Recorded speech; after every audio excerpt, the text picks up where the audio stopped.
ایرانیا در جهنم. شیطان ابلیس پدر سگ. خدای این چه طرز صدا زدنه؟ خب من اینجا اباحت دارم. خفه شو. این چه جهنمیه؟ از من میپرسی؟ حقیقتا من نبودم. نبودی؟ کجا بودی؟ رفته بودم ایران.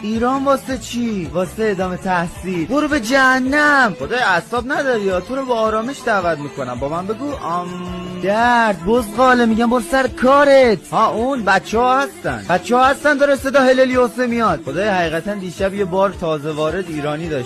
خب که چی؟ خب اینا جنوبی بودن. مگه جهنم واسه جنوبی ها فرق میکنه؟ والا اینا اومدن وارد جهنم شدن گفتن به ولک چقدر اینجا خنکه. ابلیس جان تب داری؟ آره والا دیروز انقدر دمای جهنم بردم بالا تب کردم. از این به من مدیریت جهنم با نوحه. فهمیدی یا نه؟ نوح که خودش اونجا مشغول به کاره. چی؟ بله. اون اونجا چیکار میکنه؟ واسه شمالیا قایق درست میکنه، ماهی تازه میگیره. اینجا چه خبر؟